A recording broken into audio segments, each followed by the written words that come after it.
അസ്സലാമു അലൈക്കും പ്രിയപ്പെട്ട മോമിനിങ്ങളെ. പ്രിയപ്പെട്ടവരെ, മരണവാർത്തയാണ്, എല്ലാവരും ദുആ ചെയ്യണം. നമ്മൾ ഈ ചാനലിൽ കൂടി മരണവാർത്തകളാണ് നിങ്ങളുടെയൊക്കെ മുന്നിലെത്തിക്കാറ്.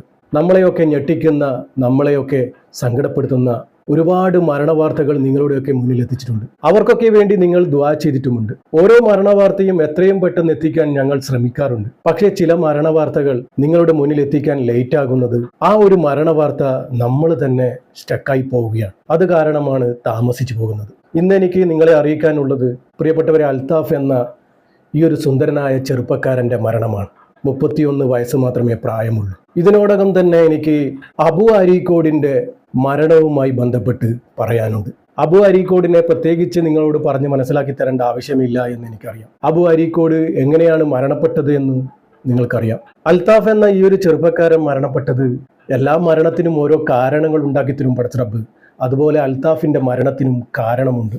മരണത്തിന് ഓരോ കാരണങ്ങൾ ഉണ്ടാവുകയാണ്. അൽത്താഫിന് വയറ്റിൽ ഒരു അസുഖമുണ്ടായിരുന്നു. വയറ്റിലെ അസുഖം മാറാൻ ഹോസ്പിറ്റലിൽ കാണിച്ചപ്പോൾ ഓപ്പറേഷൻ വേണമെന്ന് പറയുകയുണ്ടായി. അങ്ങനെ ശസ്ത്രക്രിയക്ക് വേണ്ടി ഒരുങ്ങി ഹോസ്പിറ്റലിൽ പോയതായിരുന്നു. ശസ്ത്രക്രിയക്ക് മുന്നോടിയായി അനസ്തേഷ്യ നൽകുകയും ചെയ്തു. അങ്ങനെ അനസ്തേഷ്യ നൽകിയതോടുകൂടി ഈ ഒരു ചെറുപ്പക്കാരൻ 6 മാസത്തോളം അബോധാവസ്ഥയിലായിരുന്നു. സുബ്ഹാനല്ലാഹ്. അങ്ങനെ അബോധാവസ്ഥയിലായ അൽത്താഫ് കഴിഞ്ഞ ദിവസം മരണപ്പെട്ടു. ഇന്നാ ലില്ലാഹി വ ഇന്നാ ഇലൈഹി റാജിഊൻ. അൽത്താഫ് 6 മാസം മുമ്പാണ് ചെർക്കളയിലെ സ്വകാര്യ ആശുപത്രിയിൽ ചികിത്സയ്ക്കായി എത്തുന്നത്. അവിടെ വെച്ചാണ് ശസ്ത്രക്രിയക്ക് മുന്നോടിയായി അനസ്തേഷ്യ നൽകുന്നത്. അതിനുശേഷം ആ ഒരു ചെറുപ്പക്കാരന് ബോധം തിരിച്ചു കിട്ടിയില്ല.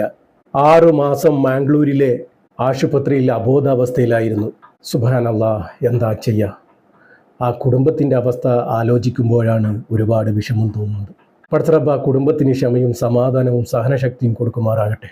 പ്രിയപ്പെട്ടവരെ, എല്ലാവരും മഅ്ഫിറത്തിന് വേണ്ടി ദുആ ചെയ്യണം. പിന്നെ എനിക്ക് പറയാനുള്ളത് അബു അരീക്കോടിൻ്റെ മരണവുമായി ബന്ധപ്പെട്ടാണ്. പ്രിയപ്പെട്ടവരെ, ആ കുടുംബത്തിൻ്റെ അവസ്ഥ വല്ലാത്തൊരവസ്ഥ തന്നെയാണ്. സോഷ്യൽ മീഡിയയിലൊക്കെ വാർത്ത വന്നിരിക്കുന്നത് അബു അരീക്കോട് സ്വയം ജീവനൊടുക്കി എന്നാണ്. നമ്മൾ കേട്ടതൊക്കെ തെറ്റാണെന്നാണ് അബു അരീക്കോടിൻ്റെ ഉപ്പ തന്നെ പറയുന്നത്. സൂചനകളായും തെളിവുകളായും നമുക്കൊക്കെ സംശയിക്കാൻ പറ്റുന്ന രീതിയിലായിരുന്നു അബു അരീക്കോടിൻ്റെ മരണം. മരണപ്പെട്ടിട്ട് നാളിതുവരെ ആയിട്ടും അന്വേഷണവുമായി ബന്ധപ്പെട്ട് ഒരു തെളിവെടുപ്പും കാര്യമായി നടന്നില്ല. ആ ഉപ്പ സങ്കടത്തോടെ പറയാണ്. ആ ഉപ്പക്ക് തീർച്ചയായും ഉറപ്പുണ്ട്. ശരിക്കും അത് കണ്ടാൽ നിങ്ങൾക്കും ഉറപ്പാകും ഇത് മറ്റാരോ ചെയ്തതാണെന്നാണ് അബു അരീക്കോടിൻ്റെ ഉപ്പ പറയുന്നത്. അവിടുത്തെ അവസ്ഥ എന്ന് പറയുന്നത് വല്ലാത്തൊരവസ്ഥയാണ്. എല്ലാവർക്കും പ്രിയപ്പെട്ടവനായിരുന്നു. അതുകൊണ്ട് തന്നെ ഒരുപാട് ശത്രുക്കളും ഉണ്ടായിരുന്നു. വിശ്വസിക്കാൻ പറ്റാത്ത മരണമായിരുന്നു അബു അരീക്കോടിൻ്റെ മരണം. അബു അരീക്കോട് സ്വയം ജീവനൊടുക്കുക എന്ന് പറഞ്ഞാൽ അബു അരീക്കോടിനെ അറിയുന്നവർക്കാർക്കും വിശ്വസിക്കാനാവില്ല. ആ ഉപ്പ കാണിച്ചു തന്ന ഒരു ഫോട്ടോസാണ്. അത് കണ്ടാൽ തന്നെ നമുക്ക് മനസ്സിലാകും. അബു അരീക്കോടിനെ തീർത്തതിന് ശേഷം ആരോ ആ ജനലിൽ കെട്ടി തൂക്കിയതാണ്. ഒരു ജനാലയിൽ തൂങ്ങിയാണ് അബു അരീക്കോട് ജീവനൊടുക്കി എന്ന് പറയുന്നത്. അബു അരീക്കോടിൻ്റെ ചന്തി വരെ നിലത്ത് തട്ടുന്ന രീതിയിലാണ് ആ ഫോട്ടോസ് ഉള്ളത്. അത് കണ്ടാൽ നിങ്ങൾക്കും മനസ്സിലാകും ഇങ്ങനെ എങ്ങനെയാണ് മരണപ്പെടുക എന്ന്. അങ്ങനെ ഒരു നിലയിലാണ് അബു അരീക്കോടിനെ കാണപ്പെട്ടത്. ഒരാൾ മരിക്കണമെങ്കിൽ തൂങ്ങിക്കിടക്കണ്ടേ? സംശയിക്കാൻ പറ്റുന്ന പല അവസ്ഥകളും അവിടെ ഉണ്ടായിട്ടുണ്ട്. പക്ഷേ അന്വേഷണം നല്ല രീതിയിൽ നടക്കുന്നില്ല എന്നാണ് എനിക്ക് തോന്നുന്നത്.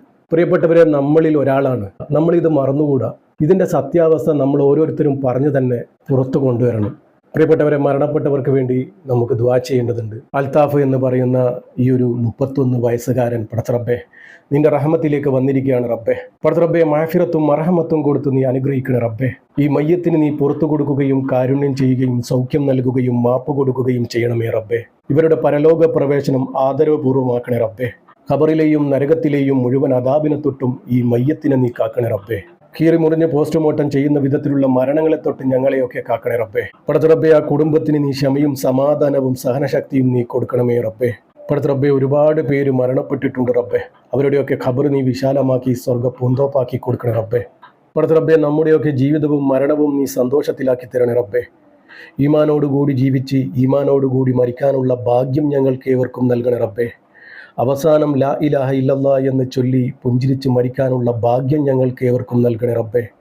പടച്ചറബ്ബേ, ഈ പാപിയായ സാധാരണക്കാരായ ഞങ്ങളുടെ ദുആ നീ സ്വീകരിക്കണേ റബ്ബേ.